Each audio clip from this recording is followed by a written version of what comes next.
Hello दोस्तों, कैसे हैं आप सभी लोग। आशा है सभी अच्छे होंगे। इस वीडियो में हम लोग जानेंगे बिहार में जो एग्ज़ाम होने वाला है बीएड का, जो बिहार बीएड सेट के नाम से जाना जाता है। यानी कि ये एंट्रेंस होता है एक तरह से। जो बच्चे बीएड करना चाहते हैं, जो भी ऐसे कैंडिडेट हैं जो ग्रेजुएशन के बाद बीएड करना चाहते हैं, टीचर बनना चाहते हैं, तो उनको एडमिशन के लिए एक सेट का एग्ज़ाम देना पड़ता है, एंट्रेंस का एग्ज़ाम देना पड़ता है। लेकिन जिनको नहीं पता है कि उस पढ़े क्या, और ये एग्ज़ाम जो होने वाला है 8 अप्रैल से होने वाला है। 8 अप्रैल से ही ये स्टार्ट होने वाला है।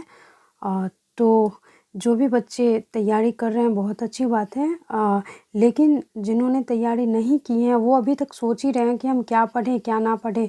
तो एग्ज़ाम देने जा रहे हैं तो ज़रूर अपना सिलेबस देख ले, सिलेबस में देख ले कि क्या पढ़ना है आपको और किन विषयों पर फोकस देना है।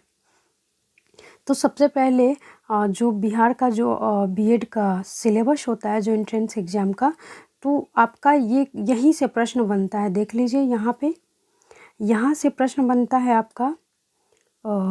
देखिए यहाँ पे जो आपने पढ़ा है जनरल इंग्लिश में, आपका देखिए कितना मार्क्स का पूछा जाता है। 15 मार्क्स का आता है क्वेश्चन। 15 मार्क्स रहते हैं, आई मीन क्वेश्चन 15 रहते हैं, और इसका जो वैल्यू रहता है मार्क का, 1 मार्क, मतलब पर क्वेश्चन 1 मार्क मिलता है आपको। यानी कि 15 क्वेश्चन 15 मार्क्स। ठीक है, तो ये जनरल इंग्लिश की बात हो गई। इसमें जानेंगे कि जनरल इंग्लिश में क्या क्या होता है। तो पहले ये देख लीजिए कि कौन से विषय में कितना मार्क्स का क्वेश्चन आता है, उसके बाद जानिएगा। फिर है सामान्य हिंदी, और इंग्लिश में कुछ हार्ड नहीं रहता। जो भी आपने पढ़ा है अभी से 10th तक, यानी कि नर्सरी से 10th तक जो भी आपने पढ़ा है वहीं से प्रश्न बनते हैं, कुछ ज़्यादा हार्ड नहीं रहता है। तो डरने की घबराने की कोई बात नहीं है, आप लोगों का आसानी से निकल जाएगा। तो जनरल इंग्लिश में देख लीजिएगा, ये देखिए जनरल इंग्लिश कॉम्प्रहेंशन में 15 मार्क्स का क्वेश्चन और 15 मार्क्स रहते हैं इसके।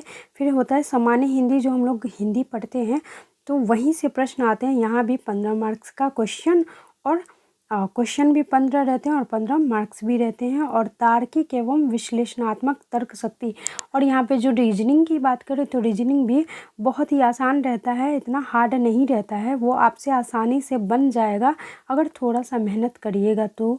और ये होता है 25 मार्क का आपका रहता है रीजनिंग, और इसके क्वेश्चन भी 25 रहते हैं और 25 मार्क्स का क्वेश्चन रहता है।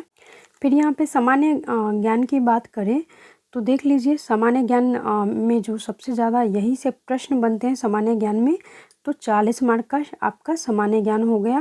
क्वेश्चन भी 40 और 40 अंक रहते हैं इसके। और शिक्षण विद्यालय में अधिगम का वातावरण, यानी कि पेडागोजी का जो भाग होता है, तो वहीं से प्रश्न कुछ आते हैं 25 मार्क के, और 25 क्वेश्चन रहते हैं। ठीक है, तो यही बस इतना ही रहता है आपका। और इसके पाठ्यक्रम की बात करें, सिलेबस की बात करें, तो देख लीजिए इंग्लिश में आपको क्या क्या पढ़ना है। और एक बात सबसे ज़्यादा ज़रूरी है, आपको फोकस, अगर अभी बहुत कम समय बचा है, 8 अप्रैल को आप लोगों का एग्ज़ाम होना है, तो आप सबसे ज़्यादा फोकस सामान्य ज्ञान पे कीजिए, और शिक्षण विद्यालय अधिगम वातावरण पे कीजिए। और तार्किक एवं विश्लेषणात्मक शक्ति अगर है, मतलब इसमें रीजनिंग पे पकड़ है, तो बहुत अच्छी बात है। यहाँ भी 3 चीज़ें कवर करिएगा तो आपका हो जाएगा। और फिर ये तो हो ही जाएगा हिंदी इंग्लिश, कोई ज़्यादा चिंता की बात ही नहीं है, तो आसानी से आपका कवर हो जाएगा। थोड़ा सा सिलेबस डिटेल में हम लोग देख लेते हैं कि क्या पढ़ना है क्या नहीं पढ़ना है। तो देखिए इंग्लिश की बात करें तो इंग्लिश में बहुत ही ज़्यादा कुछ हार्ड नहीं रहता है। Antonyms, synonyms, idem, phrase, spelling error रहता है, और वन वर्ड सब्स्टिट्यूशन रहता है। सीटेट KVS के क्लास के दौरान मैंने इन सभी चीज़ों को कवर करवाया है। प्लेलिस्ट में पड़ा होगा, देख लीजिएगा आप लोग। ये सभी चीज़ें, सिनोनिम्स, खासकर सिनोनिम्स, आइडम, और स्पेलिंग एरर भी मैंने करवाया है, और वन वर्ड सब्स्टिट्यूशन भी करवाया है। तो वहाँ भी देख लेते हैं तो आपका बन सकता है बात। और फिर व्याकरण की बात करें तो, हिंदी भाषा की बात करें तो हिंदी भाषा में भी मैंने इन चीज़ों को कवर करवाया है प्लेलिस्ट में जाके चेक करिए, आपको मिल जाएगा ये सब जितनी भी चीज़ें हैं। संधि है, समास है, उपसर्ग है, प्रत्यय है, रस, छंद, अलंकार, मुहावरे, लोक उक्तियाँ, कहावतें, अनेक शब्दों के एक शब्द, और इसमें गद्यांश भी रहता है, रिक्त स्थान की पूर्ति भी रहती है। तो इन चीज़ों को देख के ज़रूर जाए, आपका हो जाएगा। और फिर तार्किक शक्ति की बात करें तो देख लीजिए, इसमें ज़्यादा कुछ है नहीं। न्याय निगमन, कथन एवं तर्क, कथन और पूर्व धारणाएं, कथन कार्यवाहियाँ, कथन एवं निष्कर्ष वाला क्वेश्चन बहुत ज़्यादा रहता है। कथन एवं कारण, पंचलाइन, स्थिति प्रक्रिया परीक्षण, कारण एवं प्रभाव विश्लेषणात्मक, तर्क शक्ति। तो देख लीजिएगा आप लोग, हो जाएगा संभव। एक नहीं तो प्रैक्टिस सेट आता है मार्केट में, अरिहंट का प्रैक्टिस सेट ले लीजिए। अगर आप कम से कम 4-5 भी बना लेते हैं, नहीं तो अगर आप प्रीवियस ईयर का क्वेश्चन देख के जाते हैं, कम से कम 4 साल का देख लीजिए, कम से कम 4 सेट देख लीजिए, आपका काम हो जाएगा। एंट्रेंस एग्ज़ाम देने जा रहे हैं तो कम से कम प्रैक्टिस सेट में प्रीवियस ईयर का दिया होगा, नहीं तो क्वेश्चन बैंक ले लीजिए, अरिहंट का ही ले लीजिएगा, वो बेस्ट रहता है। वहाँ से आपका काम बन जाएगा। और फिर ये देखिए, सामान्य ज्ञान में है, ये आप लोग स्टार्टिंग से पढ़े हैं। इतिहास, भूगोल है, राज्य व्यवस्था, सामाजिक मुद्दे, सामान्य विज्ञान, पंचवर्षीय योजनाएं, और इसमें करेंट अफेयर्स हो सके तो कम से कम जनवरी, फरवरी, मार्च का देख के जाइए। और ये यूट्यूब, किसी भी यूट्यूब चैनल पे भी देख लीजिएगा, करेंट अफेयर्स, ज़्यादा घबराने की बात नहीं है, तो उस पर भी आपको मिल जाएगा। और इतना टाइम नहीं है, लेकिन फिर भी एक स्पीडी का बुक आता है जो करंट अफेयर्स के लिए बहुत ही अच्छा होता है, तो वो पढ़ के जाइएगा तो बहुत ज़्यादा बेनिफिट मिलेगा आपको।